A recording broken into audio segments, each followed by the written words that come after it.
After several hours on the train, we finally arrived in Budapest. The interesting thing about Budapest is it exists on this imaginary line that separates Western Europe from Eastern Europe. Our visit actually happened to overlap the festival that was going on, and in our usual fashion, we began to sample all of the very, very delicious food.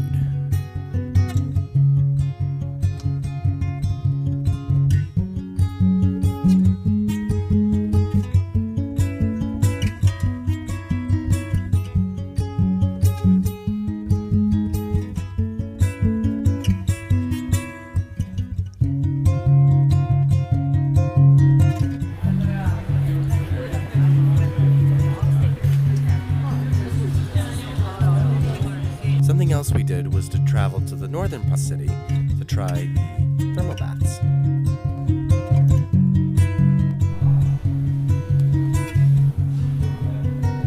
The thermal baths are, as they say, heated geothermally, and because of this they are actually loaded with sulfur and other natural salts.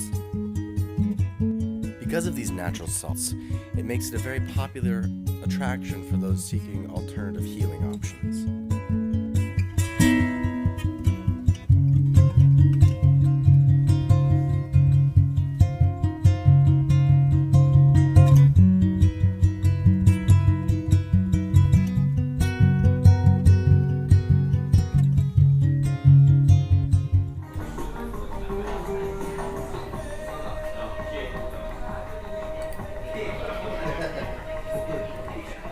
Even after nightfall, the festival continued into the night, and Abby and I spent the rest of the evening wandering around and still sampling food.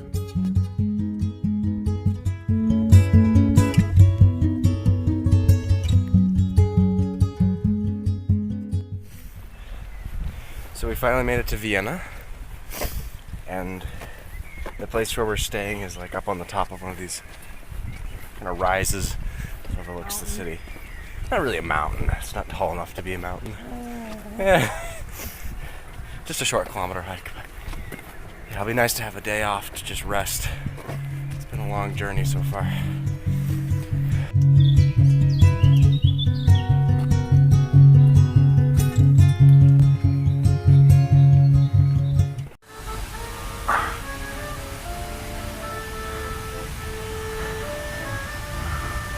While in Vienna, we decided to do some refitting.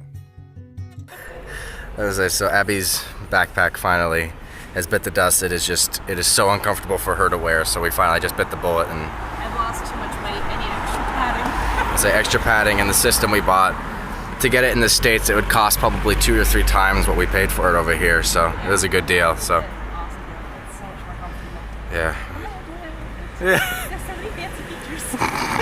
Alright, let's get going to work. So very sad, our travel adapter just got demolished and we can't, it just falls, it just, yeah. Yeah, that ain't good.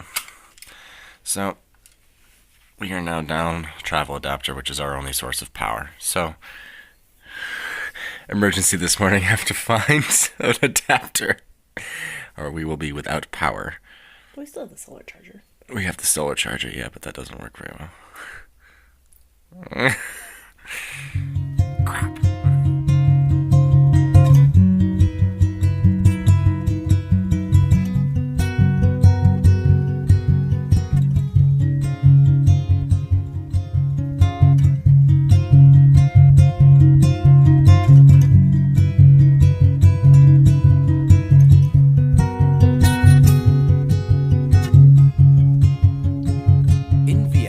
Very strong coffee house culture, and the most famous of these is actually the cafe attached to the Hotel Soccer. One of its most famous dishes is the soccer torte, which is that little chocolate cake looking thing over there.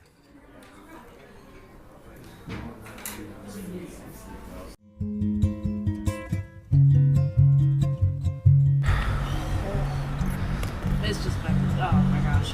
The sausages here are amazing. This is currywurst sausage. And he poured, I don't even, it's like this like honey Barbecue. bourbon, not even really barbecue, like curry, Sweet. sweet, honey, like curry sauce over it, and then sprinkles like yellow curry over it, and with some bread to sop off the sauce, and it's amazing. I will never get over the sausages here. They are so good. Oh, good.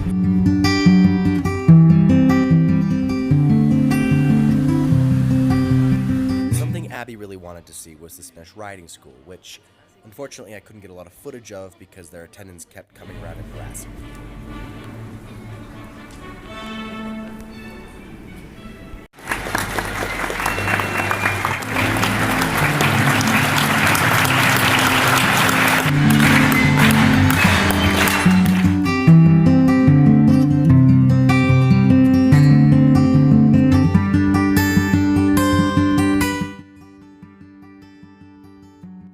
Something we did after was do a tour of the riding stable, which was a lot more interesting in my opinion than the actual show itself. And unfortunately we couldn't take a lot of video inside that either because apparently it would spook the horses, but, well, we make up for that later. While Vienna was fun, it was time for us to move on, and we headed a few hours south to the small city of Graz. That's a lot of Jeeps, and they continue all the way down there. So we're on our way to a stud farm for the Lippizaners, outside of a small town called Kolfetch.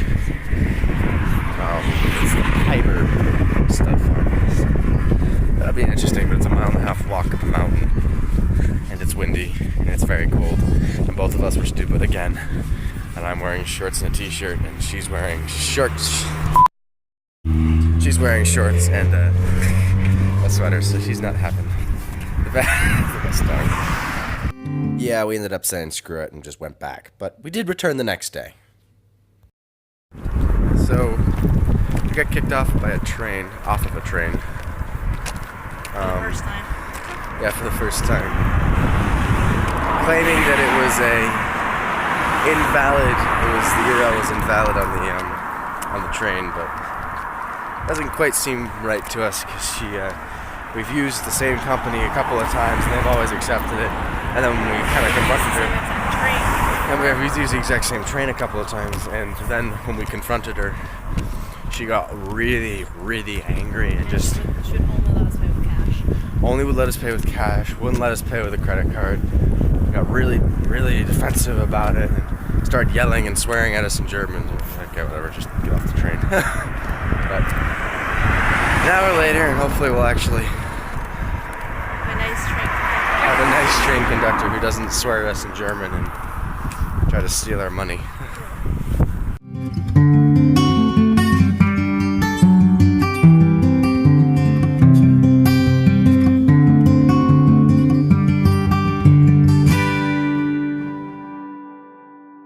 Okay, so we finally made it after some difficulties with GTX, GTD, I don't know. They were unpleasant, the train company. But anyway, we're finally here, and it's very pretty. Kind of looks like the set of The Sound of Music, actually, with these rolling hills. Yeah, it's definitely where you would find. It's definitely where you would expect to find the home of the Lippizaners. It's very, very beautiful. Yeah. And well kept. Nice walk, though. Very nice walk. It's very short. What just happened? So we found the Lippizaner farm. Wasn't as far away as we thought, which is nice. And it turned out to be a beautiful day, even though we thought we heard thunder. It's kind of ideally located, like, in the heart of, like, everything you'd ever imagine, and, like, where you picture the Lippizaners living, and such a beautiful country. And we got to go in. It was a pretty decently priced. We got to wander around for as long as we want, to our heart's content. And you pet the baby horses too. And we got to pet the baby horses, and in actual Vienna at the Spanish riding school, you couldn't take photos, you couldn't touch the horses, you couldn't even get like within sneezing distance of the horses. But here, they don't really care. No one was like watching or hovering, and you just got to socialize with the horses. They had stallions. We got to meet their oldest stallion, who was 37 years old. which is really old for a horse. And got to meet all the babies. A lot of them were surprisingly brown. I expected them to be more black, but there were quite a few black ones. And then all the young stallions were all very cute. And I think it's like a breed trait to be overly cuddly. Like, all of the horses are the most affectionate horses I've ever met. But beautiful facility, that's for sure. That was unbelievable. I could happily live there. With horses, if that was necessary. Horses live better than most people do. I'm excited. I'm happy. That was probably the best experience yet. From Graz, we headed south into Italy and endured the most beautiful train rides we've ever been on. I hope you guys enjoyed that. We'll pick it up again in Venice, but until the next time, I hope you enjoyed. See you in the next one.